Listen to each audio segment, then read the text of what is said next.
Sala TUSP, o podcast do teatro da Universidade de São Paulo. Uma sala virtual onde a gente conta histórias da história do teatro.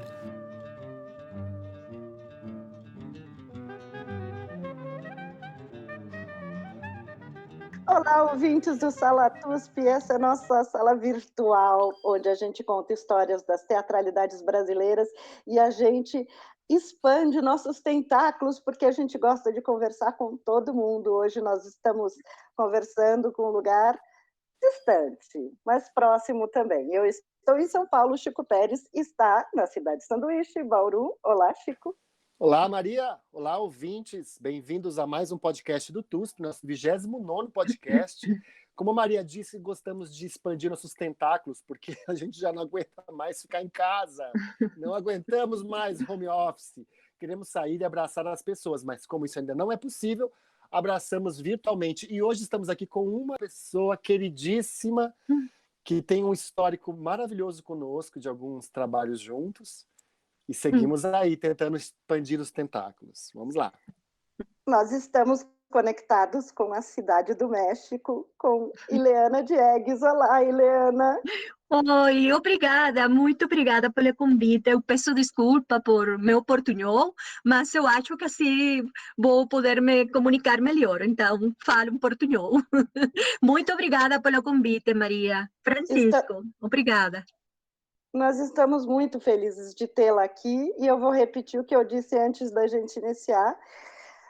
Nós queríamos muito conversar com a Ileana, porque nós temos um carinho gigante, uma admiração, um respeito absoluto pelo trabalho da Ileana. E a gente pensava, nosso programa é sobre teatralidades brasileiras, e agora, como que vamos falar? Vamos falar sobre que assunto com a Ileana? E ficamos só de butuca, vamos dizer assim, esperando uma oportunidade, quando Márcia Abreu, da Companhia Brasileira, nos conta que a Companhia Brasileira de Curitiba chama-se Companhia Brasileira porque ela participou de alguns encontros da Italc, que era a Escola Internacional de Teatro da América Latina e Caribe, em que a Ileana fazia parte como vice-diretora, enfim, e que a Ileana poderia nos contar melhor sobre a história da Italc. Então, nós ficamos super felizes de poder contactar a Ileana. Eu vou apresentar a Ileana rapidamente, e aí nós começamos nossa conversa. A Ileana, para quem não sabe, ela é professora investigadora do Departamento de Humanidades da UAM, que é a Universidade Autônoma do México, no campus de Coajimalpa. Eu adoro falar esses nomes, eu acho que eu falei errado, mas eu adoro falar. Ela é membro do Sistema Nacional de Investigadores, doutora em Letras, com pós-doutorado em História da Arte pela UNAM, que é a Universidade Nacional Autônoma do México, apoiada pelo CONACYT. Trabalha com problemáticas da arte, da memória, da violência, das teatralidades, performatividades expandidas e sociais. É curadora independente de exposições visuais, fazendo curadoria para artistas incríveis da América Latina, tais como a Érica Dietes, com a Rosa Maria Robles, Juan Manuel Echevarria e Mayra Martelli. Trabalha pensando sobre a memória e sobre questões de violência. A Ileana também, para o pessoal da universidade aqui no Brasil, é muito conhecida pelo trabalho que ela trouxe em relação às desmontagens teatrais, enfim, será incrível. Ileana, você gostaria de atualizar algo desta história? Não, não preciso, não é necessário, tudo bem assim, tudo é sua história, enfim, não tem importância agora, obrigada. Ileana, então conta para os ouvintes e para nós o que foi a Italc e qual a sua ligação com ela. Bom, dizer a Italc é falar para mim, uma das mais grandes utopias da minha vida, tá? E eu acho que da vida de muitas pessoas. A Ital foi projeto que ele nasceu na Cuba no ano 1987 na Cuba daqueles anos, sim, não a Cuba de agora, a Cuba daqueles anos, da década dos 80. E ela nasce, a ideia, a proposta, num encontro, terceiro encontro de artistas, de dramaturgos, teatristas de América Latina. Y de ahí nace un poco, se comienza a cultivar, ¿no? A formar, a producir a idea, ¿no? De hacer una escuela internacional que no fuese una escuela formativa, sino una escuela de aprofundamento, ¿sí? De algunas técnicas de intercambio. A idea era poder trabalhar com os diretores e criadores mais importantes da América Latina, sim? Os mais reconhecidos pelas técnicas e experimentações que estavam realizando, mas também por esse laboratório social, não? Que é a arte, quando está em diálogo com a sociedade e com as problemáticas que atrapam a vida de qualquer ser humano, não? Então, a ideia se foi concretando até que no ano 1989 a escola nasce, já começa a realizar as oficinas. E eu acho que é um momento crucial, não, para a possibilidade de concretude dessa escola foi a decisão de invitar como diretor da escola a Osvaldo Dragún. Bom, Osvaldo Dragún, eu acho que o nome dele fala por si solo, não? É um dos dramaturgos mais importantes de Latinoamérica e muito reconhecido no mundo. Mas a figura de Dragún não só a figura de um dramaturgo, é também a figura de um lutador social, não? De um líder muito importante nos anos da ditadura argentina. Ele foi o criador do movimento Teatro Aberto. Ele junto com outras pessoas, ele iniciou a possibilidade de interpelar, de enfrentar a ditadura argentina nos últimos anos. 1981 foi o nascimento de Teatro Abierto em espanhol, e foi a possibilidade de dizer os artistas, vamos fazer o teatro que queremos fazer, as ideias que queremos discutir na vida pública, com ou sem dinheiro, não? E foi um momento que os dramaturgos, os atores, os diretores, os cenógrafos, todos trabalharam por amor, sim, por esse desejo de tumbar a ditadura, não? E sim, foi um movimento que depois se expandiu a dança aberta, livro aberto, enfim, mas foi um momento de saída à rua, na rua, não? De retomar a rua e de retomar os espaços públicos, não? As salas do teatro estavam tomadas pelo teatro comercial e foi um momento onde os artistas que tinham alguma coisa que dizer muito importante para no momento retomaram as salas, não? E retomaram muito a linguagem metafórica. Eu acho que tem uma relação muito interessante com esse movimento brasileiro que foi o teatro da ocasião, não? Onde a figura de Gianfrancisco Guarnieri foi muito importante, sim? Esse teatro de ocasião, esse teatro de fala metafórica, não? Eu me lembro o título de uma peça de Guarnieri que se chama Um Grito Parado no Ar, não? Então, os títulos são de por si muito potentes, sim? Então, bom, para fazer alguma relação, não? Esse jeito de fazer alguma coisa, de resistência, através do linguagem da arte, não? Como um movimento organizado. Bom, então, Dragún era uma figura ideal, não? Para trabalhar nesse projeto que tinha que começar com uma pessoa capaz de dar o impulso preciso, sim? Então, bom, Dragún foi o diretor da escola. A escola estava também conformada por uma equipe, um conselho de direção, um conselho assessor. Como parte desse conselho de direção estava também Fernando Peixoto, que o Fernando Peixoto foi uma figura crucial, sim, para o trabalho da escola e para fazer as oficinas que fizemos no Brasil, não? Sim.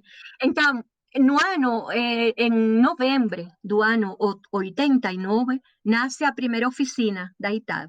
E se agora que eu falo disso, se eu disse para você, a primeira oficina tive mais ou menos 100 participantes, sim? 100 participantes que chegaram de muitos países. Eles só tinham que chegar, não? Eles chegavam a Cuba e eles tinham um mês para trabalhar tranquilamente com a comida garantizada, o alojamento, não? O hotel garantizado, e só tinham que trabalhar com os melhores mestres do mundo, não? E da América Latina. Nessa primeira ocasião foi Santiago Garcia, da Candelaria, Rosa Luisa Márquez y Antonio Martorell de Puerto Rico, Miguel Rubio y Teresa Rally de Yuyascani, Andrés Pérez, quizás menos conocido porque murió joven, pero el gran teatrista chileno, el creador del Ground Circo Teatro, ¿no? Que trabajó mucho tiempo con Ariane Musquin, una figura muy fuerte del teatro popular da rua, ¿no? En Chile. Entonces, bom, ese taller fue así como un sueño feito realidade, ¿no? Foi numa cidade bem pequena, que é Muxurucu. Agora vou falar de Machu Rucutu, sim. O Machu Rucutu é um nome muito especial, não? É uma pequena comunidade, sim. É uma comunidade mais bem para a parte de Habana Campo, não? Está um pouquinho longe da cidade, sim. Então, aí no Machu Rucutu, a Universidade da Habana tinha, não sei já se tem ainda, mas tinha naquele momento, um hotel, sim? Um pequeno hotel. Esse hotel foi prestado, não? Foi utilizado para que quedasse totalmente lotado, ocupado pelos teatristas latinoamericanos. Aquel era una romería de locuras increíbles, ¿no? Y también un lugar de una apuesta pela pedagogia, não? Ao serviço da vida, não? E da criação. Muito emotivo. Ainda eu fico emocionada quando falo disso, não? Então, um mês trabalhando aí, chegaram pessoas de muitas partes, e aí me comecei eu a vincular, porque eu cheguei aí por outra coisa, não? Para trabalhar com uma equipe da televisão, que nesse momento eu trabalhava em teatro, em televisão, e eles, o Dragão pediu ajuda, sim. E quando eu cheguei aí a trabalhar com eles, o Dragão me disse que ele estava precisando de apoio de um pesquisador, e eu disse, eu quero ser pesquisadora, por favor, eu quero trabalhar, e nada menos que trabalhar com Andrés Pérez, não? Foi assim como um dos mais grandes presentes, não? E depois... Você morava em Cuba nessa época ainda? Sim. Não, eu morava em Cuba, eu tinha 28 anos, né? Era ainda muito jovem, e bom, por coisas da vida, eu fiquei saindo da televisão, e o Dragão me pediu que se eu queria trabalhar com ele na escola, porque ele estava precisando de uma vice-diretora para a escola, e ele queria ver se eu quisesse trabalhar com ele. E bom, você imagina que pode responder uma, não? E bom, aí começou um trabalho muito belo, fizemos muitas oficinas. A metodologia era a oficina mesma, não? A oficina como espaço pedagógico, pero no sentido de um espaço criativo de intercâmbio, não? Os diretores trabalhavam, os criadores, era um trabalho técnico, estético, ético, artístico, era conhecer por dentro a forma de trabalho dos diretores e dos grupos mais importantes de Latinoamérica, porque cada desses diretores estava associado a seu grupo, sim? Então, o trabalho deles era o trabalho do grupo que eles tinham. Então, por exemplo, na segunda oficina foi em São Paulo, com Antunes Filho, sim? Esse foi um momento, falar agora de Antunes, nada, desse momento, foi um momento que eu conheci Antunes e o CPT, foi trabalhar um mês também aí no CPT, com ele, com a equipe. Eu acho que foi um dos momentos mais ricos do CPT, o ano 90. Estaban figuras muy maravillosas como actores y creadores. Estaba Cerroni también, no CPT. Era un momento brillante, ¿no?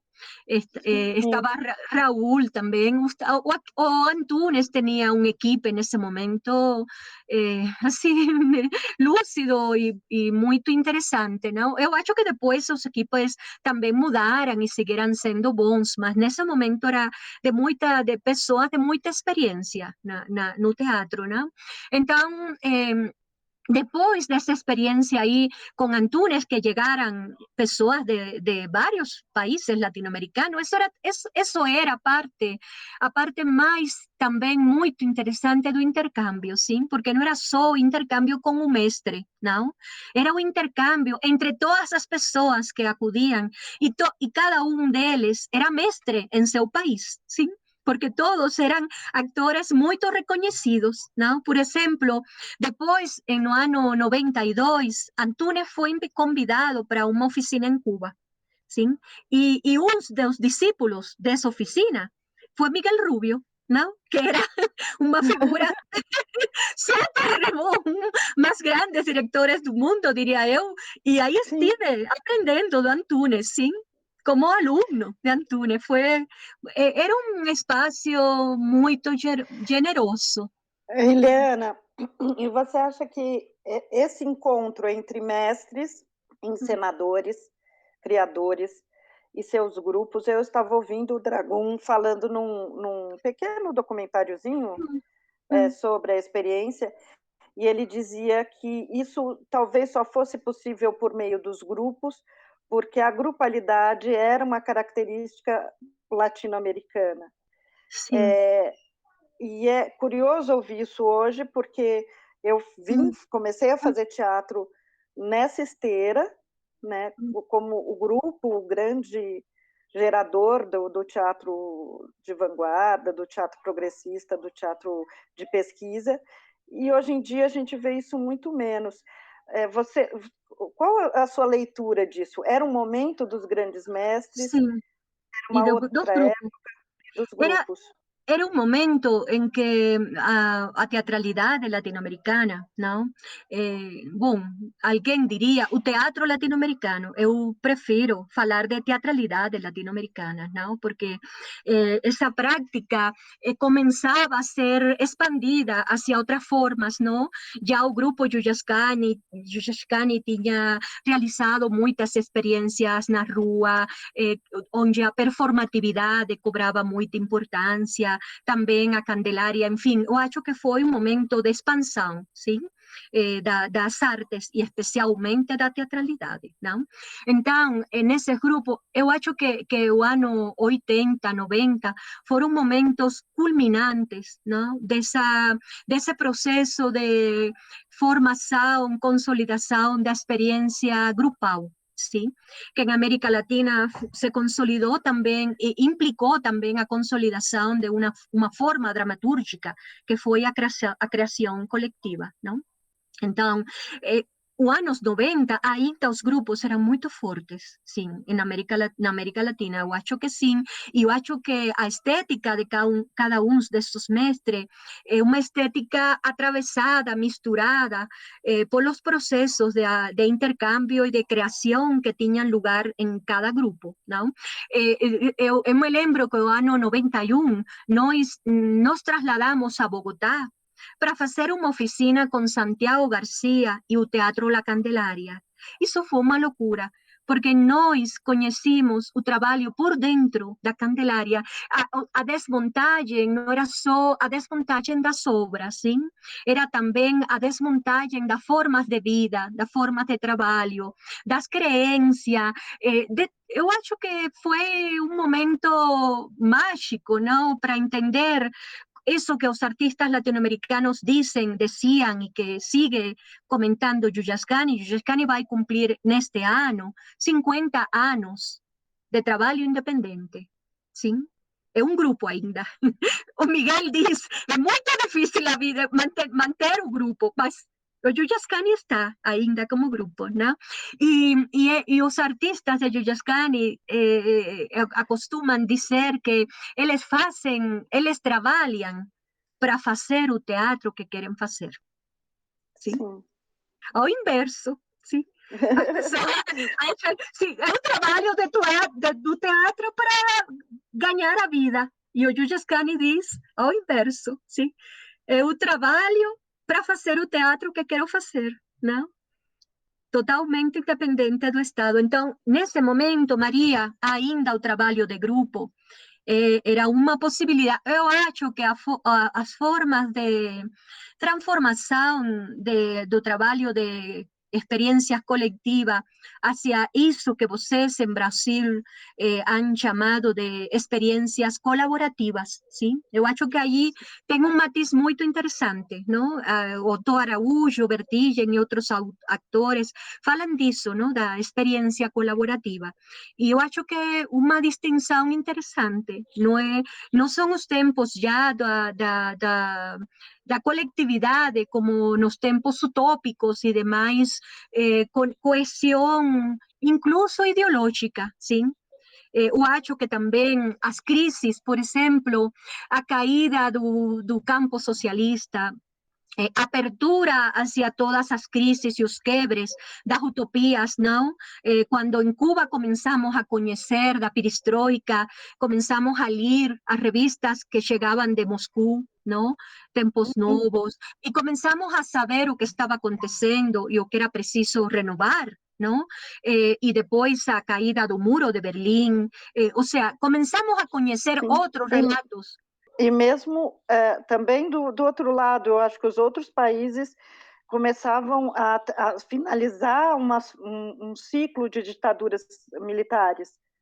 Sim. Talvez era um encontro renovado sim. A partir de sonhos que haviam sido deixados de lado por ambos os espectros políticos, vamos dizer assim. Sim, sem dúvida, porque nos anos 80 marcou o fim da ditadura argentina, brasileira, uruguaia. Então, sim, foram momentos muito importantes, sim, e também de novas épicas revolucionárias, não? No Centro-América. Isso também era um momento ainda de muito movimento.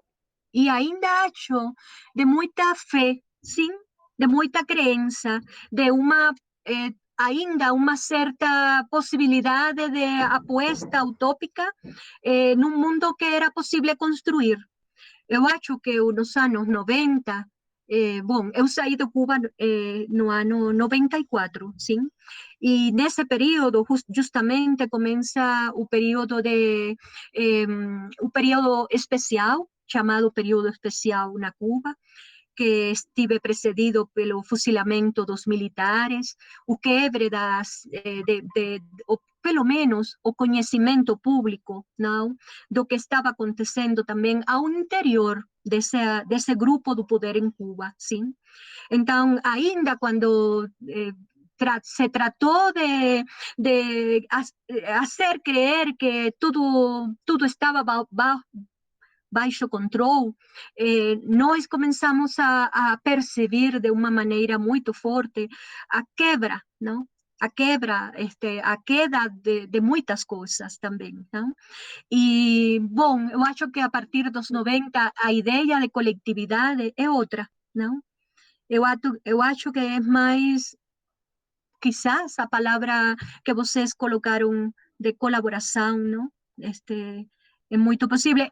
por exemplo, em Colômbia, tem um grupo que é muito representativo deste cambio. Por exemplo, a Candelaria significó un tipo de trabajo colectivo histórico, ¿no? De este teatro de grupo Sim, latinoamericano. Pero también está o grupo Mapa Teatro, ¿sí? sim. Que é outro tipo de trabalho, de colaboração, mais perto da ideia da colaboração que vocês acreditam, e que está conformado por colectivo, círculo mais pequeno, ¿sí? De pessoas colaboradoras que trabalham com pessoas que entram e saem do grupo, não? É espaço mais mais aberto, não sei como dizer, mais diferente, Sim. não? Eu fico pensando assim, do ponto de vista de ler os seus textos, conhecer um pouco o seu trabalho, eu fico pensando nesse documentário que eu assisti, depois até acho que eu vou colocar nos links, que o Dragon falava, mostrava Machurucutu, é isso? Sim, sim. E mostrava uma coisa que, para mim, a Helena sabe, eu sou chorona, né? Eu vejo essas coisas e começo a chorar. Que era os senhores do lugar, ou as crianças, dizendo que no dia seguinte que a escola foi embora, a Sim, cidade se esvaziou, que aquilo tinha feito parte sim, de todo o sim. viver da cidade. E aí eu Bom, fico pensando no seu olhar para esse teatro social, para esse teatro de intervenção, como um novo jeito de fazer, mas de atuar também para sim, além do teatro. sim, essa experiência que da que você fala é fundamental. O trabalho em Machu Picchu implicou o intercâmbio com a comunidade, não? O trabalho com a comunidade, porque a comunidade era muito isolada, sim, quando não estava a oficina da Ital. Não? Então, Uhum. quando a Ital acontecia, chegavam pessoas do mundo inteiro e que reviviam o espírito da comunidade, e a comunidade se abria ao intercâmbio, a comunidade ficou como um ente criativo, sim? Ao ponto de que, a partir de um taller com Ademar Bianchi é o diretor do Teatro Catalina Sur de Argentina, e Ademar Bianchi tive a ideia maravilhosa de formar uma companhia com a comunidade, não? Uma companhia de teatro da comunidade, de pessoas, não? Da comunidade. E foi um momento cúspide, sim? Assim, de devolução também para tanto que a comunidade deu porque a comunidade não só deu espaços, sim? Deu também esse espírito de curiosidade, de criatividade, de disposição, de generosidade, de solidariedade, não? De uma subjetividade. A comunidade era essa subjetividade utópica, não? Que as pessoas imaginavam de a entrega desinteressada para fazer alguma coisa. Algo muito difícil de encontrar hoje, não? O mundo voltou a ser o mundo da mercancia, não? E nesse momento era um intercâmbio muito mais, não sei, humanista, não sei como dizer, mas eram as coisas que nós acreditávamos. Para nós, a vida, o mundo era assim, não tínhamos ideia de outra coisa, não? Então, foi muito hermoso esse processo de criação do grupo da comunidade de teatro comunitário, mas no ano 94, Maria, foi o último momento de uma oficina em Cuba. Sim? A crise do período especial, muitas crises que estavam acontecendo, econômicas, políticas, sociais, de todo tipo, fizeram que não era possível mais seguir trabalhando, não tínhamos, em princípio, condições econômicas. Depois compreendimos que, por exemplo, hoje uma experiência como essa é impossível, sim? Não sei se no resto do mundo. Na Cuba de hoje, uma experiência como essa é impossível, porque as condições da subjetividade são outras, sim? Porque as condições políticas, sociais são outras, sim? E porque nesse momento havia um respeito ao pensamento diferente, que agora não tem mais, sim? Então, nesse momento, foi muito especial. As coisas acontecem no momento, são as filhas do momento, não? Então, no ano 94 foi a última oficina. Depois disso, a escola saiu de Cuba e começou a ideia verdadeiramente nômada, porque a ideia da escola era Escuela Internacional de América Latina y el Caribe y era itinerante, ¿sí? Sim. Mas em Cuba, a escola tinha uma oficina que era a casa de Osvaldo Dragón. Era a casa onde ele morava, essa era a oficina, não?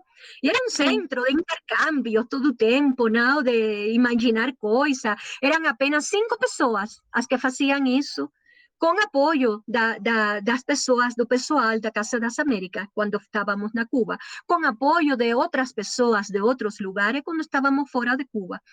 Depois do ano 94, a partir de março do 94, quando nós saímos de Cuba, mediados, porque no ano 94 fizemos uma oficina no México, a partir de aí Osvaldo vem a morar no México, eu também, e começamos a buscar formas de trabalho, cada tive trabalho como podia, a escola foi mais difícil, não?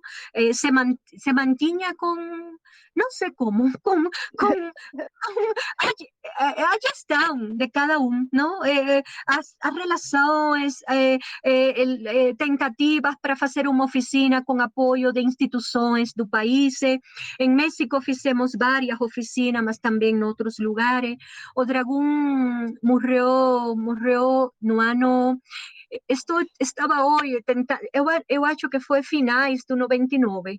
Eu acho que foi 99, pelo que eu li foi 99. Ele é de 26 e morreu em 99. Sim, 99, porque no ano 2000 nós fizemos uma oficina muito especial. Não, foi no ano 99, o Dragón já tinha morrido. Fizemos uma oficina muito especial na fronteira entre Brasil e Argentina e Paraguai, não? Essa triple fronteira, sim? Foz do Iguaçu.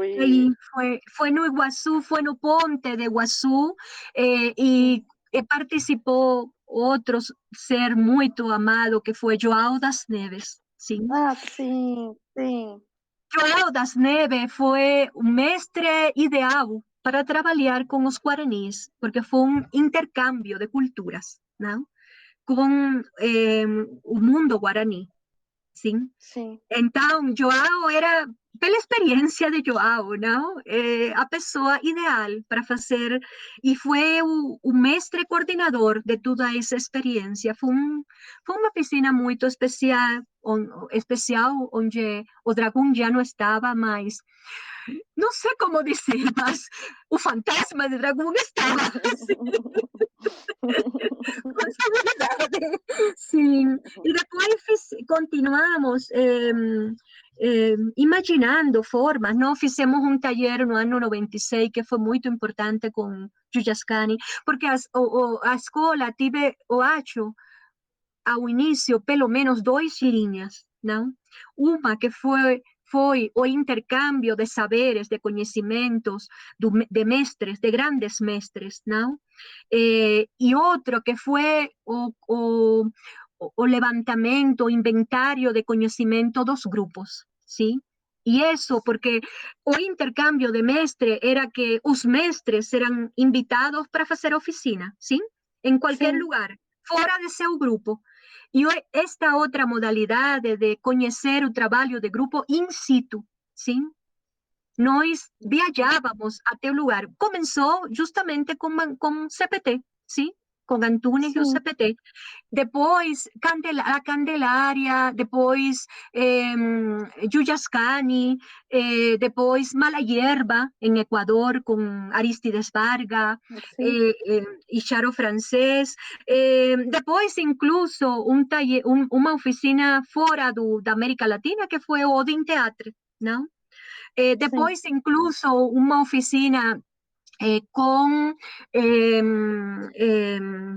Bread and Puppet, sim? Sim. Em Vermont, maravilhosa experiência, sim. Bom, então, essa ideia de percorrer o trabalho dos grupos e conhecer o trabalho dos grupos desde adentro, sim, Sim. deles mesmos, não? E os mestres era todo o grupo, eram os mestres, não? A última oficina, quando eu falo de taller, eu falo de oficina, desculpe se às vezes devario, né?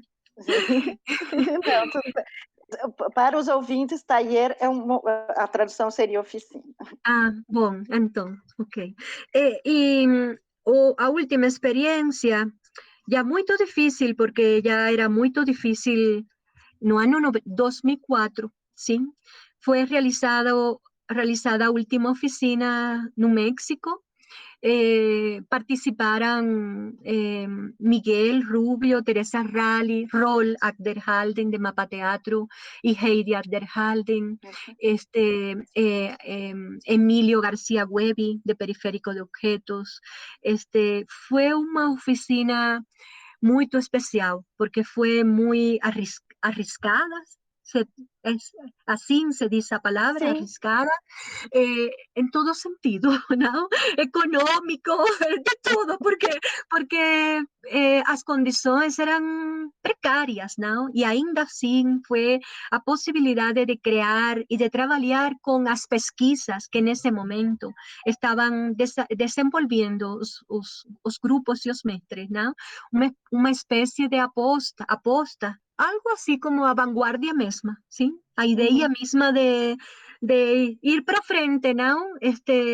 Para ver que acontecia nesta forma de trabalho. Então, foi muito interessante, mas eu acho que também a ITAL tinha que ter um momento de fechamento, sim, porque a ITAL eu acho que foi uma experiência de um tempo de vida, de um tempo de credibilidade, de relacionamento, de subjetividades, e de credibilidade no cambio da vida. Depois, muitas coisas aconteceram que nós todos ficamos muito quebrados, não? E com muitas dúvidas e com muitas perguntas sobre a própria ideia de utopia tal e como nós acreditávamos nela, não? Então, eu acho que a ITAL foi um projeto de um tempo, sim? E tinha que fechar, porque senão já seria qualquer coisa, não? Os riscos, né? Quando você disse arriscada, era nesse sentido também de arriscar a percepção do final. Sim, porque também era uma aposta ao encontro, sim? A um encontro geroso, a ideia ainda de uma espécie de coletividade humanista gerosa e um pouco era. Por isso acho que era vanguardista, não? Porque era como um núcleo de desejo que se continuava sujeitando, sustentando no ar, sim? Sim. Era isso, uma semente para seguir acreditando, mas os tempos eram outros, sim? Então era como, fechou, quando a oficina fechava, era como voltar a uma outra realidade, sim? A supervivência, todo era outro. Eu acho também que o discurso que nós sosteníamos nas oficinas, não? Esse discurso muito, não de uma resistência dura, sino de uma espécie de aposta amorosa, muito distinto à resistência, não? Isso de uma amorosidade, uma fé, era muito distinto aos tempos de resistência que já desde o teatro se começavam a fortalecer, não? Porque a vida cambiou, sim, muito. Nos tornamos mais cínicos, talvez não seja mais possível. Ou fomos tocados, ou fomos, não sei se mais cínico, ou fomos, eu acho que aconteceu alguma coisa, como que o velo caiu, sim? E aí, essa coisa do apolíneo dionisíaco, não? Uma coisa, a realidade começou a deixar os forucos, não? E curioso você dizer isso do Belo, Ileana, você que trabalha com manifestações, representações, pelo menos alguns trabalhos que eu vi, muito próximos, ou que você comenta, muito próximos de uma imagem de violência, que é a imagem que a gente tem hoje do mundo, mas que é um belo doloroso, né? Esse seu olhar para o belo é outro hoje. Sim, mas tem que ver com uma queda, não? A queda de alguma coisa caiu, não? A queda do sono, não sei o quê, pero alguma coisa, não? Vim para embaixo, não? Então, também era como se, não sei, mas eu acho que foi uma ideia de perfuração, sim? Alguma Sim. coisa ficou perforando a mirada, os sonos, não? As vidas de nós, sim? Mas, não sei, alguma coisa de ruína também, sem dúvida. Sim. Mas agora, assim, pensando, isso modificou a vida de pessoas que passaram por essa experiência profundamente. Sim, isso é como essa semente que quando eu falo, que eu disse, era como uma coisa que se sostenía, não? Para lançar para o ar, para adiante, não? Era como um sopro, sim? Alguma coisa assim de um aliento, um sopro, não? Porque sempre que eu leio na história das pessoas que falam da Itália, eles falam como se fosse uma experiência formativa, sim?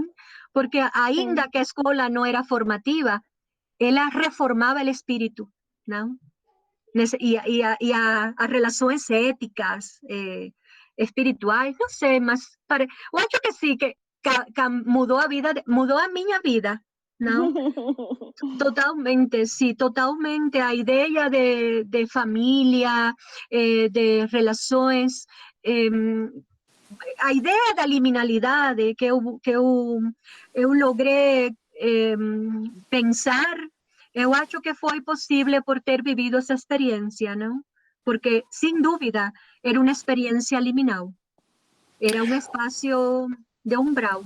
Eu tô lembrando do podcast do Márcio, que foi o podcast 19, que ele conta de como a Italki foi importante na formação dele como artista mesmo, né?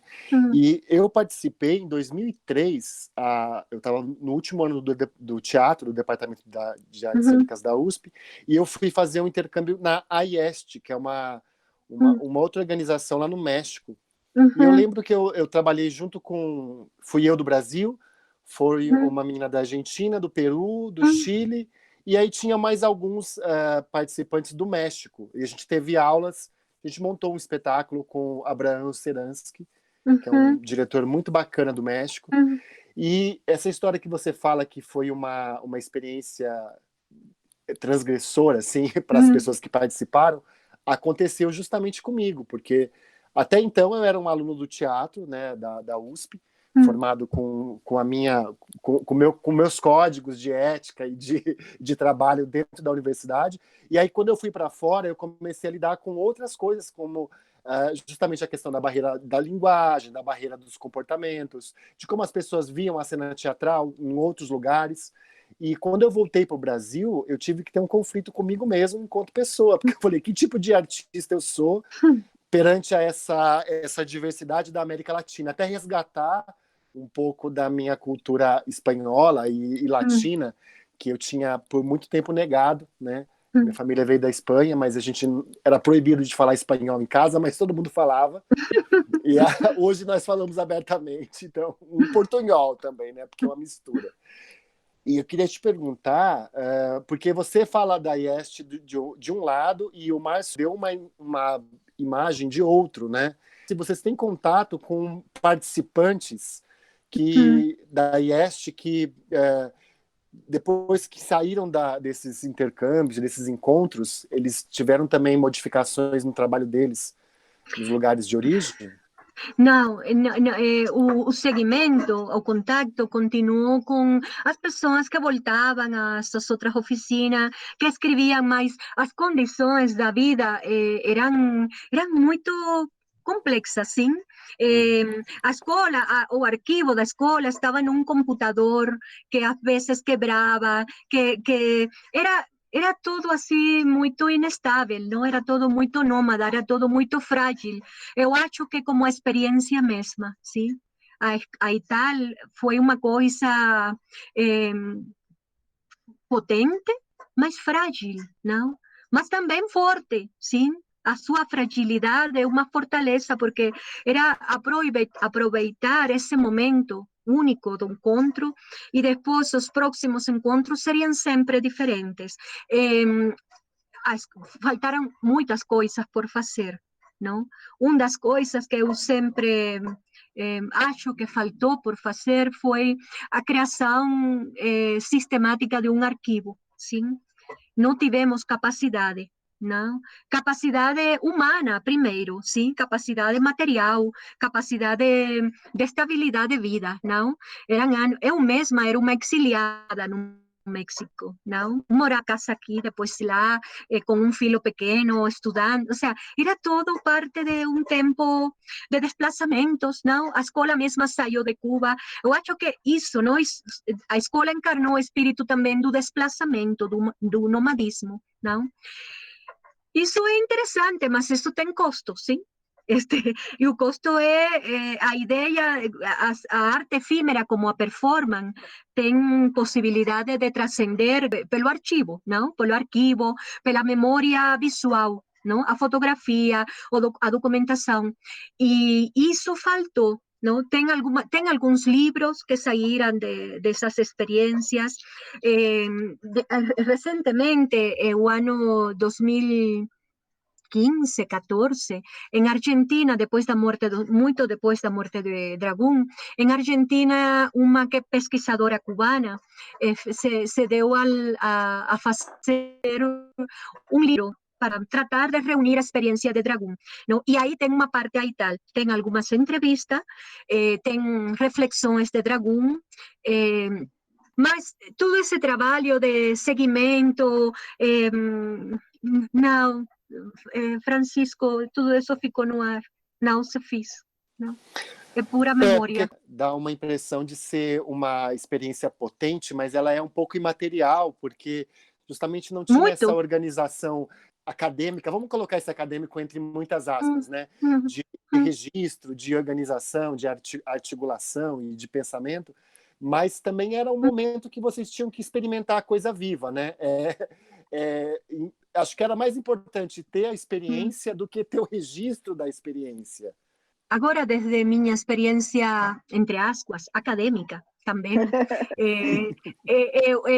eu devo dizer que para mim a escola foi uma das melhores academias, não, da vida que eu tive, sim, porque uma coisa muito especial foi que os grandes pensadores, os grandes teóricos, os grandes acadêmicos eram os mestres praticantes do teatro. Agora, a academia é um espaço de muita autosuficiencia, credibilidad, empoderamiento por sobre el pensamiento creativo. Não?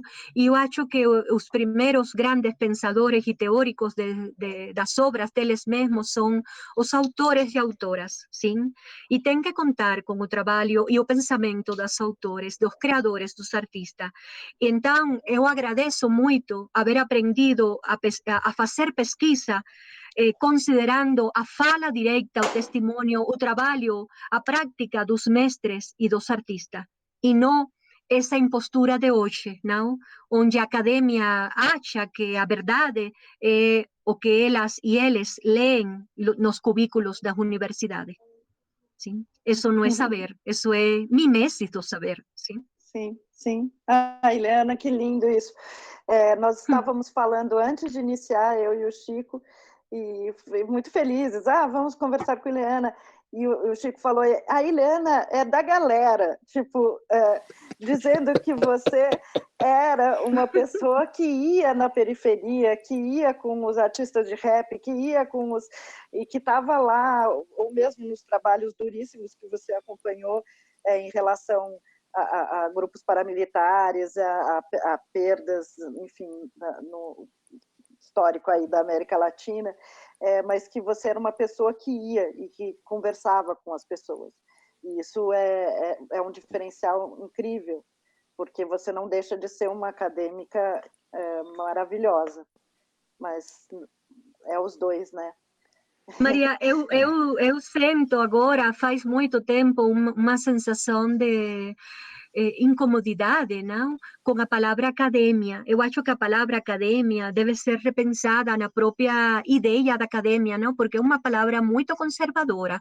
Se você revisa, não, a história da arte, da pintura, os espaços da academia eram os espaços mais conservadores, sim? Com relação às renovações da pintura, da arte. Então, eu acho que a academia tem um nome muito conservador e, por ende, às vezes tem práticas muito conservadoras, não? Eu acho que se nós fôssemos capazes de pensarmos melhor como universitários, a palavra universidade é mais nobre, não? Porque mais também nos coloca em uma relação menos hierárquica com os alunos, sim? Universitários somos todos, os mestres e os alunos. E, na verdade, o processo esse que dizem de ensinamento é um processo de intercâmbio, em realidade, não? Os mestres também aprendemos muito das pessoas com as que falamos. Então, eu acho que as coisas têm que ser renombradas, mas não acredito que isso aconteça, não? Então... Não acontece, mas a gente sempre está brigando para que isso aconteça, né? Essa nossa entrevista mesmo com você é uma coisa muito interessante, porque ela tira essa palavra academia e coloca essa palavra experiência, né? E universalidade. E para nós é muito importante ouvir o que aconteceu na Italki, o que você sentiu, não o que realmente aconteceu, né?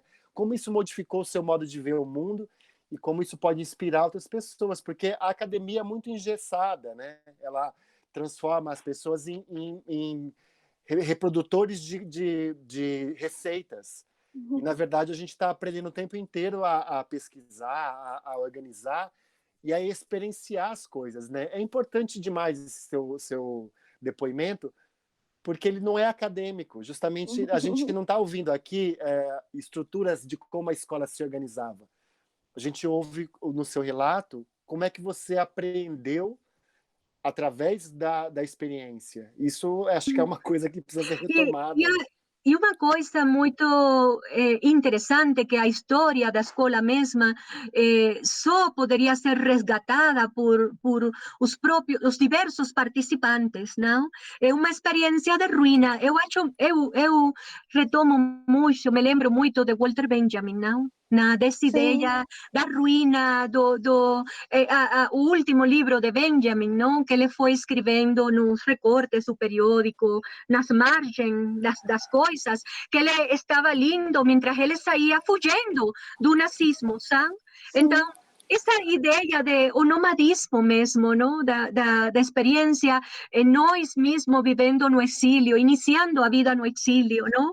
Eu saindo de meu país, Osvaldo como uma espécie de fugitivo, errante, não? Um judeu errante, um pouco, ele também falava assim, não? Que logo, depois ele volta à Argentina praticamente para morrer, sim?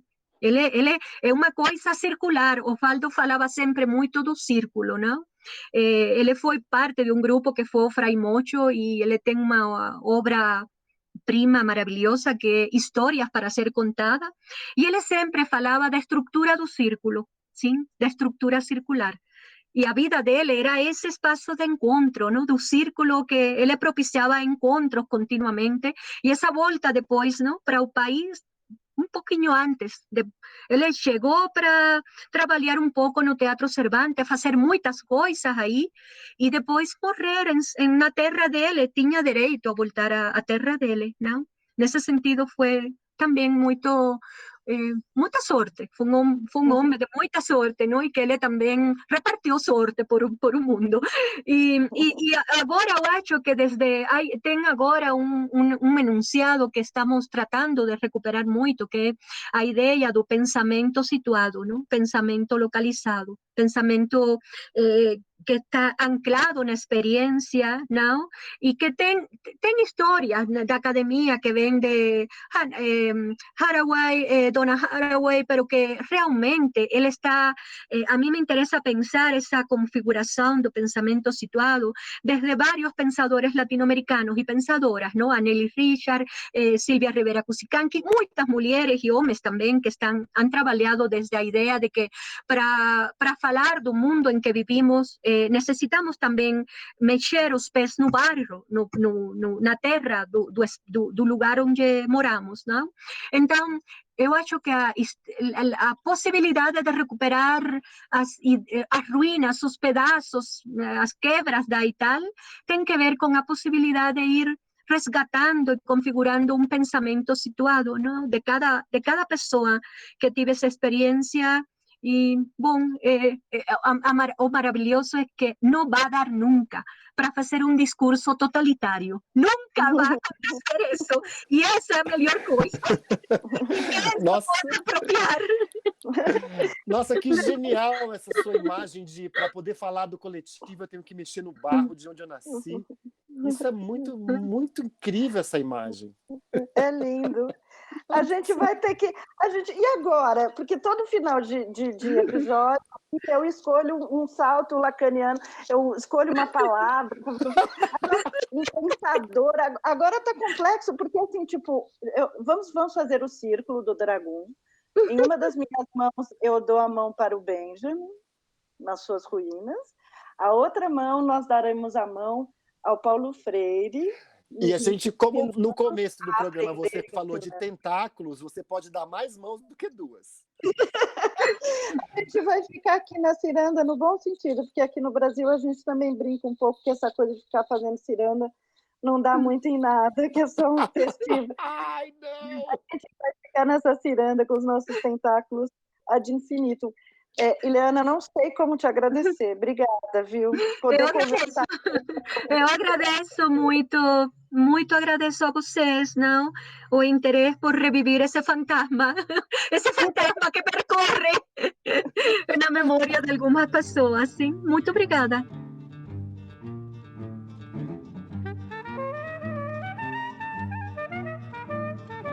Esse foi o Sala TUSP.